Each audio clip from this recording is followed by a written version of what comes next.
Gotta make sure to talk loud. We're gonna make sure to talk louder, be expressive. Yes, because that's what YouTube is about, being loud. I haven't actually like made a sit-down video like this since like 9th grade year of high school.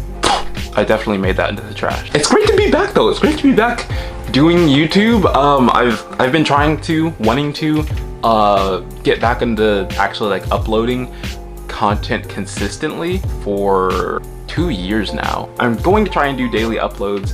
It might be bi-weekly, but we're gonna start the YouTube grind. I thought I would come back and start with a video I can relate with and that I think a lot of you guys can relate with too. But I also haven't given you guys a formal introduction, so backtrack. I'm a creative photographer out here in Decatur, Atlanta, Georgia area. And to be honest, not really too many people know that creative photography is a thing. A lot of people just think it's either Photoshop or Photoshop. That sucks. It's like natural Photoshop. The MSGs and the bad stuff and the stuff made in factories, that's Photoshop. But then the all natural stuff, that's creative photography. And that's where I lie. No. But in creative photography, one of the biggest things is making not reality. Making dreams reality. That just sounds stereotypical and boring. Making the impossible happen. And in doing that, it is also incredibly hard to make that impossible happen. Thus resulting in hurdles to get to the end goal. But of course, you know, I can't actually take, you know, a model to, you know, 200, 300, 500 feet up into the air and shoot in the clouds. I can't make her slow down time. I can't do that. And so it aims to take a more creative look on things. Okay, well, I've got this obstacle, I've got this limitation. How are we going to overcome this limitation? It's not as straightforward as a lot of other forms of photography. So a lot of times when you see us doing a shoot, this will be our first time seeing this idea in our mind for ourselves, and it's hard when you have this idea and you don't really have any look of things or frame of reference for it. You can't look up a tutorial how to do it on YouTube. You can't look up a how-to guide on Reddit. You've literally just got an idea and yourself and whatever you've got around. Now, I've had some good shoots, but there have also been a lot of shoots that either almost didn't make it or just straight up didn't happen, and I never really post the results, as much as it hurts because we put so much time, effort, and energy into every single shoot. So that's what we're doing today. We're gonna take a look at some of the shoots that did not come out that great, and some of them that were on the verge of not coming out great, or me just giving up completely and just trying to do a different idea. So actually, I'm gonna start off with my most recent post, and this is a bad one to start off with because this is actually more so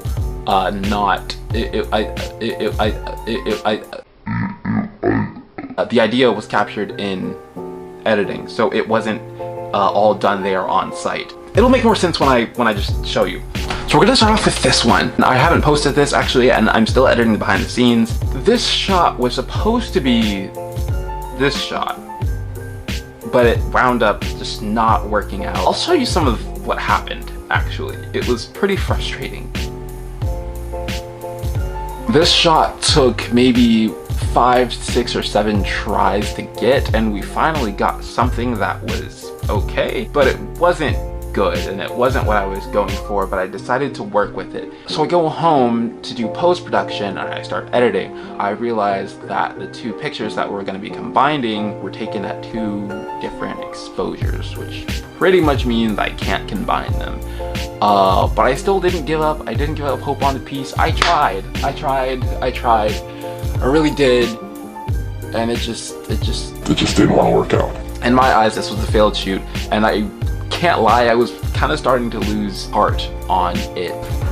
So I can't really explain this part to you, but as I was editing, there's this big old light thing that got in the shot. I have no clue what it was, but it was just there.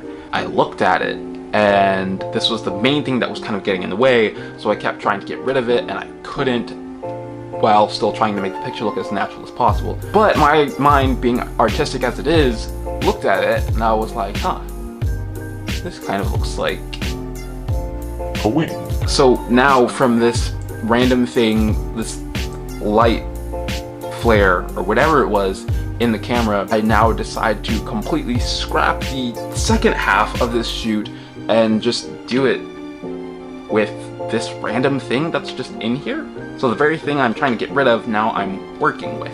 And that's number one, work with what you have. A lot of times this can be taken as work with what you have around you, which is great, but also work with what you have even in post-production. Maybe you can use a different element from it. Maybe you can use an element from it in a completely different shoot. Just keep it around, don't delete it. But what about when the shoot just doesn't come out good at all? What about when you literally just cannot use it? This was my first time light painting.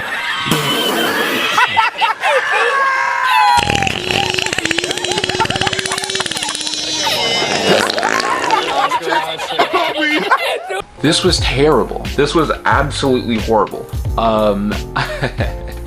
It was a train wreck. For those of you that don't know, light painting is a creative photography technique that you might have heard called long exposure photography.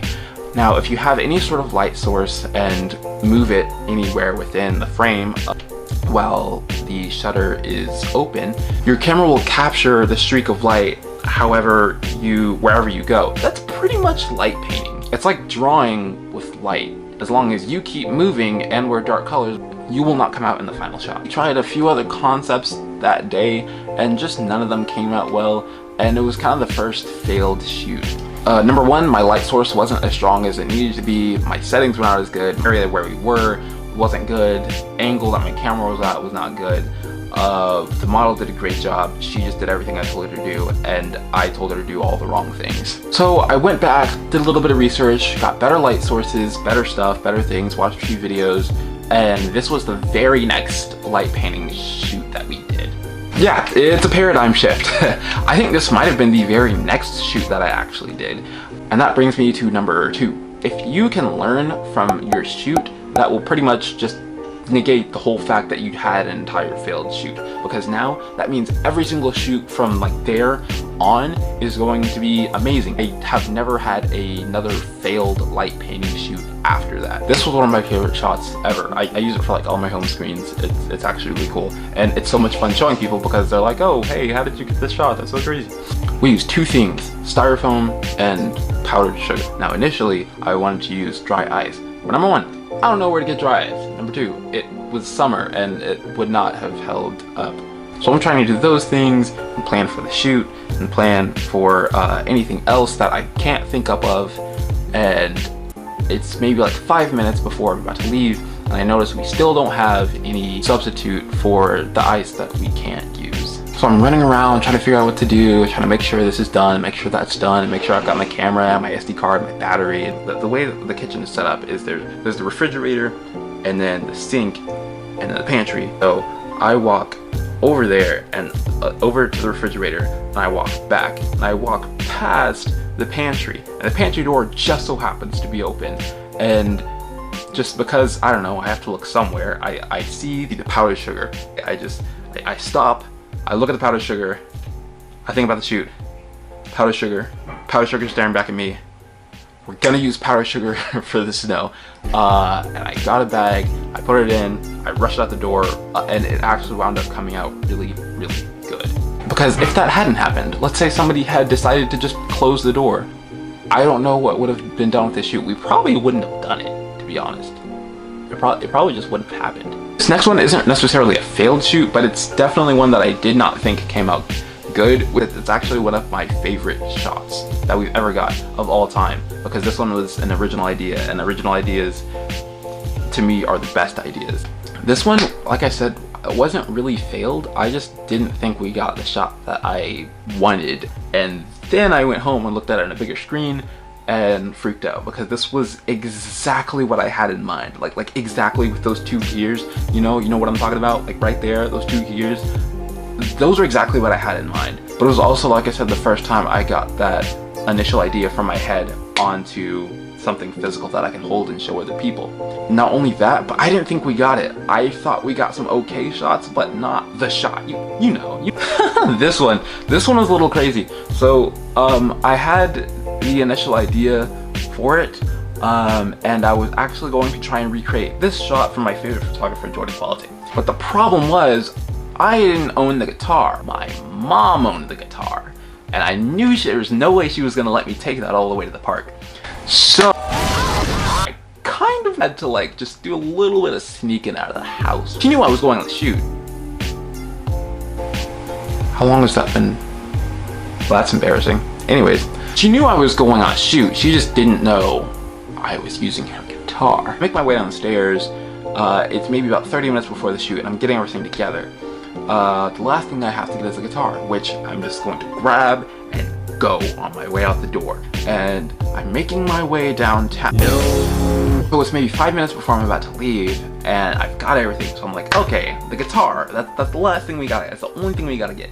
I go and I grab it, and I start walking downstairs. And so there's the stairs, right? There's the stairs coming down, and then there's the front door, right? So we got one of those houses where like the stairs going upstairs and the front door, they're pretty close. Then like right off to the side there is the dining room.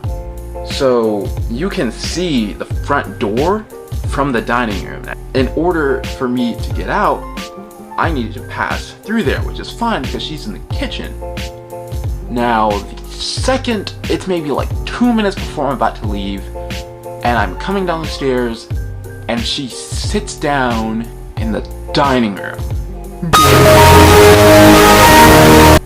And I have to leave it there. And I wait, and I stall as much as I can. After a certain point, my friend that was going to be helping me with it was going to be there, and I didn't want her to get there before me. So I just had to leave without it. And I was a little bit frustrated, and I thought about walking back to go get it. But at a certain point, I just had to go because there was really nothing else I could do. And this was maybe the biggest and hardest time where I had to adapt because I had nothing to work with. The main centerpiece, the main, you know, catalyst that connects the viewer to the model, the shot is gone. Whoa, hey guys, it's me from the future. Oh man. Okay, so you're not seeing the second part of this video because this is actually like 2 to 3 months after the shooting of this video.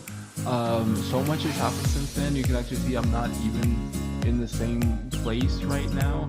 Updates on that later, but everything just got really busy as I was working on this really. But the video wound up being so long that I'm gonna have to do this in 2 parts because I don't want to burn myself out on the first video.